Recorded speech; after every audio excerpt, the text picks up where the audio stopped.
Hi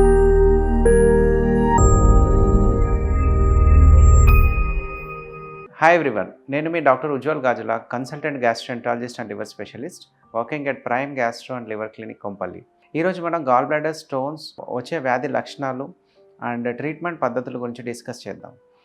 gall bladder అనేది ఒక చిన్న అవయవం లివర్ కింది భాగంలో ఒక సంచి రూపంలో ఉంటుంది. ఇది ముఖ్యంగా లివర్ నుంచి వచ్చే గ్రీన్ కలర్ జ్యూస్ని స్టోరేజ్ చేసే ఆర్గాన్. ఈ గాల్ బ్లాడర్ వల్ల వచ్చే ఉపయోగాలు, దానివల్ల వచ్చే ప్రాబ్లమ్స్ ఏంటి అంటే ముఖ్యంగా ఎవరికైతే హెవీ ఫ్యాటీ మీల్ అంటే ఎక్కువ ఆయిల్ ఫుడ్ తిన్న వాళ్ళకి ఫుడ్ డైజెస్ట్ చేసుకోవడం కోసం ఈ గాల్ బ్లాడర్లో స్టోరేజ్ అయిన బైల్ అనేది చాలా ఉపయోగపడుతుంది. బట్ కొంతమంది పేషెంట్స్లో ముఖ్యంగా ఎవరైతే high cholesterol food, oily food తినడం అయితేంది, red meat or non veg ఎక్కువ తిన్న వాళ్ళకి అండ్ ఎక్సర్సైజ్ లేని వాళ్ళకి, కొంతమందికి జెనెటిక్ ప్రాబ్లమ్స్ వల్ల కొలెస్ట్రాల్ లెవెల్స్ ఎక్కువ ఉన్న వాళ్ళకి అండ్ ముఖ్యంగా ప్రెగ్నెంట్ లేడీస్లో బికాజ్ ఆఫ్ హార్మోన్స్ చేంజ్ వల్ల అయితేనేమి అండ్ కొంతమంది ముఖ్యంగా ఉమెన్ మోర్ దెన్ 40 years వాళ్ళలో ఈ గాల్ బ్లాడర్లో ఒక్కొక్కసారి స్టోన్స్ ఫామ్ అవుతుంటాయి. ఇవి ఎందుకు ఫామ్ అవుతాయంటే ముఖ్యంగా ఏంటంటే ఈ లిక్విఫాక్షన్ని అనేది స్టోన్ రూపంలో మారడానికి కొలెస్ట్రాల్ అనేది ఇంపార్టెంట్ అన్నట్టు. ఈ కొలెస్ట్రాల్ లెవెల్స్ ఎక్కువ పెరిగినప్పుడు ఈ గాల్ బ్లాడర్లో స్లోగా అవి చెత్తలాగా మారి తర్వాత స్టోన్స్ లాగా మారిపోతాయి. బట్ ఈ స్టోన్స్తో పాటు రేర్గా అదర్ రీజన్స్, కొంతమందికి జెనెటిక్ ప్రాబ్లమ్స్ వల్ల కూడా గాల్ బ్లాడర్ స్టోన్స్ చూస్తుంటాం.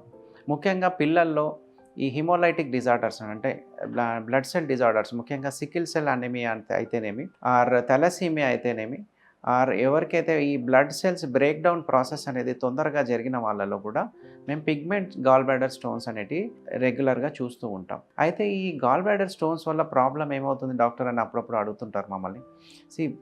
వన్స్ స్టోన్స్ ఫామ్ అయినప్పుడు చిన్న చిన్న స్టోన్స్ ఉంటే గాల్ బ్లాడర్ నెక్ అంటే గాల్ బ్లాడర్ చివరి భాగంలో ఒక్కొక్కసారి స్ట్రక్ అయినట్టయితే రైట్ సైడ్ ఆఫ్ ది అబ్డామెన్లో ఒక్కొక్కసారి సివియర్ పెయిన్ అలా వచ్చి ఒక్కొక్కసారి అది రైట్ షోల్డర్కి రేడియేట్ అవుతున్నట్టయితే మనం గాల్ బ్లాడర్ రిలేటెడ్ పెయిన్గా మనం గుర్తించవచ్చు.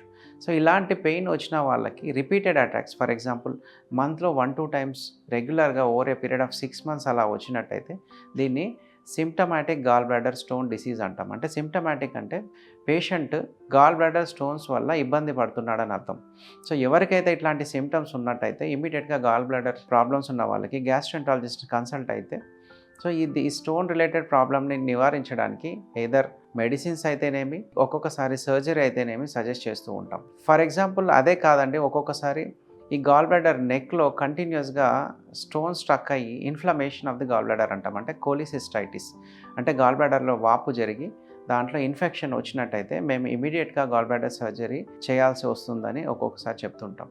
అండ్ రేర్గా ఒక్కొక్కసారి other complications of gall bladder stones అంటే ముఖ్యంగా ఈ స్టోన్ అనేది గాల్ బ్లాడర్ నుంచి కిందికి జారినట్టయితే బైల్ పైప్ అని అంటాము.